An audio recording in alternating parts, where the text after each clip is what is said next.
நம சிவாய. ஆலயம் செல்வீர் சேனல் சார்பாக அனைவருக்கும் வணக்கம். படைத்தல், காத்தல், அழித்தல், மறைத்தல், அருளல் எனும் 5 செயல்களை புரியும் சிவபெருமான் தமது வீர திருவிளையாடல்கள் மூலம் பலருடைய ஆணவத்தை அடக்கி பக்தர்களை காப்பாற்றியிருக்கிறார். குறிப்பாக பிரம்மா, அந்தகாசூரன், திரிபுர அசுரர்கள், தட்சன், ஜலந்திரன், மன்மதன், காலன், கஜமுகாசுரன் ஆகியோரின் ஆணவத்தை அடக்கி ஆட்கொண்ட தலங்களே அட்டவீரட்டான தலங்கள் என்று அழைக்கப்படுகின்றன.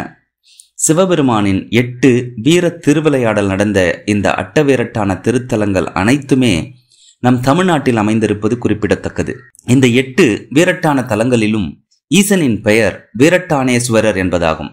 அப்படிப்பட்ட சக்தி வாய்ந்த அட்டவீரட்டான தலங்களில் ஒன்றாக விளங்கும் ஒரு மிக அற்புதமான திருத்தலத்தினை பற்றி தான் இன்னைக்கு நம்ம பார்க்க போறோம். எம்பெருமான் ஈசன் 64 திருவுருவங்களில் ஒருவரான வீரபத்திரர் அருள்பாலிக்கும் ஒரு அற்புதமான திருத்தலத்தினை பற்றி தான் இன்னைக்கு நம்ம பார்க்க போறோம். ருத்ராபிஷேகம் தோன்றிய திருத்தலம் என்பதனால் இன்றளவும் பலர் தங்கள் நட்சத்திர நாளன்று இந்த திருத்தலம் வந்து ருத்ராபிஷேகம் செய்து பெரும் பலன்களை அடைந்து வருகின்றனர். மேலும் இது ஈசன் மாங்கல்ய பாக்கியம் அருளிய ஒரு சிறப்புமிக்க திருத்தலம் என்பதால் சாந்தி மற்றும் ருத்ராபிஷேகம் செய்து கொள்கின்றனர். மயிலாடுதுறை மாவட்டம் கீழ்ப்பரசலூரில் அமைந்திருக்கும் அருள்மிகு வீரட்டேஸ்வரர் திருக்கோயில்தான் அந்த சக்தி வாய்ந்த பரிகார திருத்தலம். தேவார பாடல் பெற்ற மிகவும் பழமையான இந்த திருத்தலத்தின் தல வரலாறு, கோவிலின் அமைப்பு, சிறப்புகள், வேண்டுதல்கள், திருவிழாக்கள், வழித்தடம் மற்றும் கோவில் திறந்திருக்கும் நேரம் பற்றி நாம ஒவ்வொன்றா பார்க்க போறோம். இது அனைவரும் கட்டாயம் தெரிந்து கொள்ள வேண்டிய ஒரு முக்கியமான பதிவு. எனவே இந்த பதிவை அனைவரும் பார்த்து மற்றவர்களுடன் பகிர்மாறு நாங்கள் அன்போடு கேட்டுக்கொள்கிறோம். முதலில் இந்த திருக்கோயிலின் புராண மேற்கோளினை பார்க்கலாம். பிரம்மதேவனின் மானசீக புதல்வனான தட்சன் எம்பெருமான் ஈசனை நோக்கி கடும் தவம் இருந்து பல வரங்களையும் அன்னையாகிய உமாதேவியை மகளாகப் பெற்று ஈசனுக்கு மனம் முடிக்கும் பேற்றையும் பெற்றார். ஆணவ மிகுதியினால் தட்சன் எம்பெருமான் ஈசனை அவமானப்படுத்தும் விதமாக ஒரு மிகப்பெரிய யாகத்தை வளர்த்து அதில் எம்பெருமான் ஈசனை தவிர மற்ற அனைத்து தேவர்களையும் அழைத்து ஈசனை அவமானப்படுத்த வேண்டும் என்று எண்ணினார். தட்சனின் தன்மையை உணர்ந்த எம்பெருமான் ஈசன் பொறுமை காத்தார். தட்சன் காஷ்யப ரிஷியை அழைத்து தன்னுடைய முடிவை சொல்லி அதற்கான ஏற்பாடுகளை செய்ய ஆணை பிறப்பித்தார். ஆனால் காஷ்யப ரிஷி ஈசனை தவிர்த்து மற்ற தேவர்களை அழைத்து வேள்வி நடத்தினால் ஏதாவது அபாயம் உண்டாகுமோ என பயந்தார். தட்சனிடம் இதை தெரிவித்தும் எந்தவிதமான பயனும் இல்லை என உணர்ந்த காஷ்யப முனிவர் தட்சன் தன்னுடைய முடிவில் தீர்க்கமாக இருந்ததனால் காஷ்யப ரிஷியால் எந்தவித மாற்றத்தையும் செய்ய முடியாமல் தட்சன் சொன்ன ஆணையை ஏற்று செயல்படுத்தினார். தட்சன் நடத்தும் வேள்வியில் கலந்து கொள்ள அனைத்து தேவர்களுக்கும் அழைப்புகள் விடுக்கப்பட்டன. தட்சனின் அழைப்பை ஏற்று தேவர்கள் வேள்வி நடக்கும் இடத்திற்கு திரளாக சென்றனர். இதை அறிந்த தாட்சாயணி தேவி தன் தந்தை எனக்கும் அவரின் மருமகனான ஈசகனுக்கும் எவ்வித அழைப்பும் விடுவிக்காமல் வேள்வி நடத்துவது சிறப்பல்ல என்று கூறி தன் தந்தையிடம் இதை பற்றி கேட்க வேண்டும் என எண்ணி தன் தந்தையை காண செல்ல அனுமதிக்குமாறு ஈசனிடம் சென்று கூறினார். ஆனால் ஈசனோ உன் தந்தையை காண செல்ல வேண்டாம் என்றும் இதனை இப்படியே விட்டுவிடுவதே நல்லது எனவும் கூறினார்.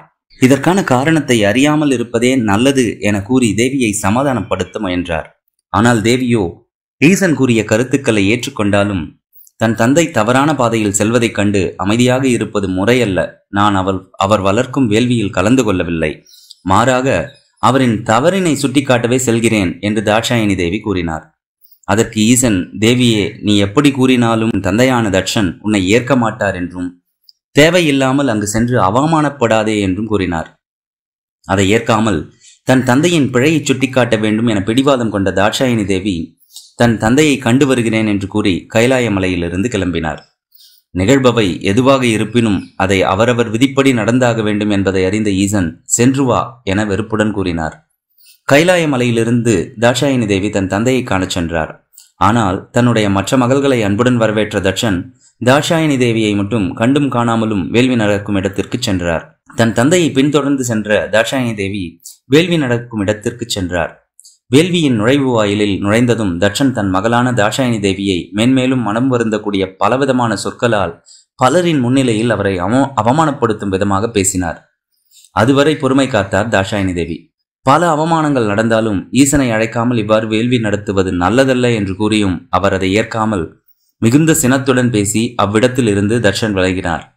இனியும் தன் தந்தையிடம் எடுத்து கூறி ஈசனை அழைக்கச் செல்லலாம் என எண்ணிய எண்ணம் நிறைவேறுவது கடினம் என்பதை உணர்ந்த தாட்சாயினி தேவி ஈசனிடமே செல்ல முற்பட்டார்.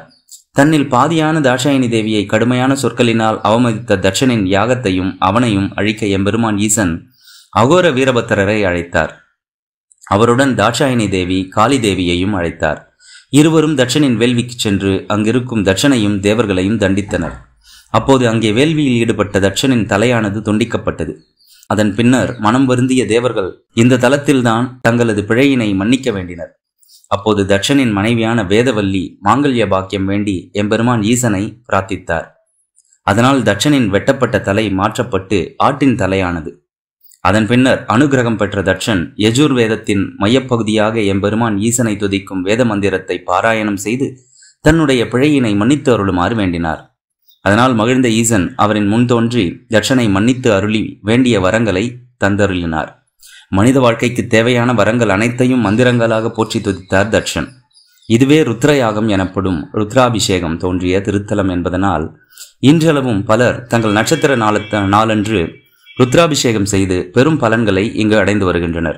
வீரபத்திரருக்கென்று முதல் திருக்கோயிலாக இத்திருத்தலமே உள்ளது. தட்சனின் தலை துண்டிக்கப்பட்ட இடத்தில்தான் இந்த திருக்கோயிலின் தீர்த்த குலமானது அமைந்திருப்பதாக நம்பப்படுகிறது. அதோடு தட்சனின் யாகத்தில் தண்டிக்கப்பட்ட சூரியனும் எம்பெருமானிடம் மன்னிப்பு கேட்டதனால் இங்கு சூரியனுக்கு தனி சந்நிதியானது காணப்படுகிறது. சூரியன் இங்கு தினமும் ஈசனை வழிபடுவதாக ஐதீகம். எனவே அவர் சிவசூரியனாக காட்சியளிக்கிறார். இதனாலேயே இக்கோயிலில் நவகிரக சன்னதியானது இல்லை. அடுத்ததா இத்திருக்கோயிலின் அமைப்பை பற்றி பார்க்கலாம்.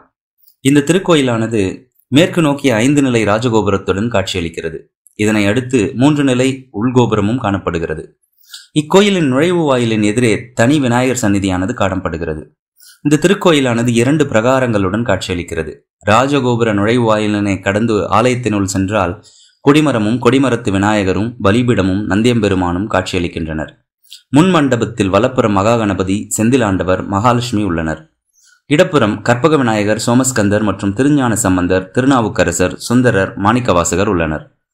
இந்த திருக்கோயிலில் விசேஷமூர்த்தியாக அருள்பாலிக்கும் வீரபத்திரர் தெற்கு நோக்கியவாறு 8 திருக்கரங்களுடன் தனி சன்னதியில் காட்சியளிக்கிறார். இம்மூர்த்தியின் திருவடியில் தட்சன் விழுந்து கிடப்பதை போன்று சிற்பமும் செதுக்கப்பட்டுள்ளது. வீரபத்திரருக்கு பக்கத்தில் நடராஜர் சபை உள்ளது. இந்த திருக்கோயிலின் மண்டபத்தில் மயில் மீது ஒற்றை காலூன்றி நிற்கும் முருகன் காட்சியளிக்கிறார். அதோடு பிரதோஷ நாயகர் முதலிய உற்சவ திருமேனிகள் காட்சியளிக்கின்றன.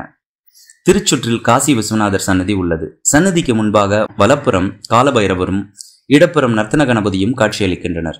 இத்திருக்கோயிலில் பைரவருக்கு அர்த்த சாம பூஜையானது சிறப்பாக செய்யப்படுகிறது. அதோடு திருச்சுற்றில் சேத்திரபாலர், சூரியன் இத்திருத்தலத்தில் சிவசூரியனாக காட்சியளிப்பதனால் இத்தலத்தில் நவகிரகங்கள் காணப்படவில்லை.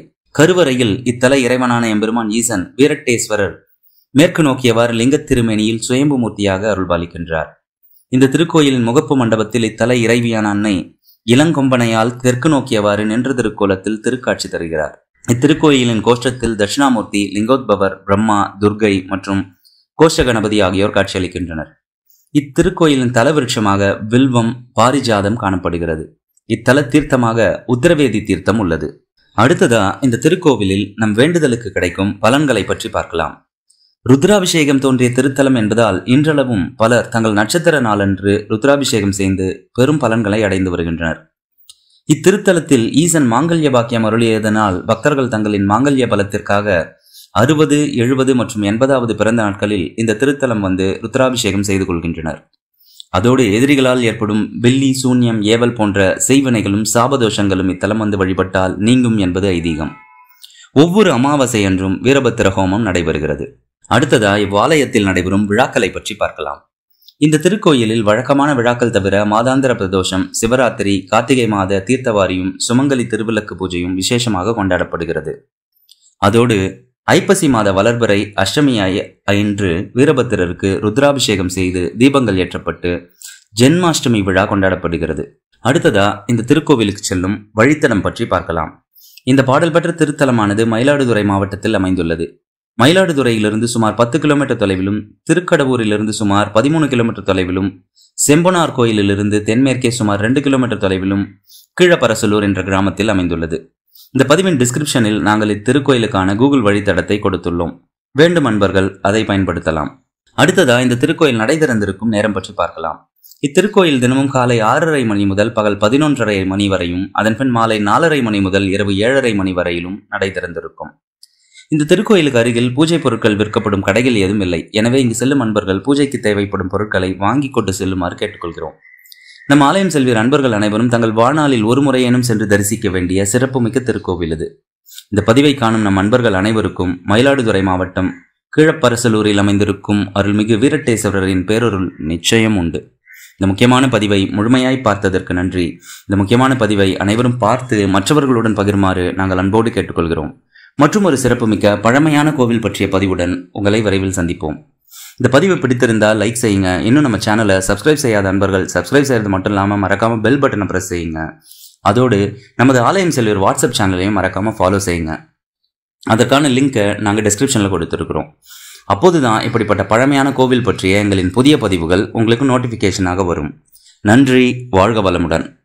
ஓம் நம சிவாய.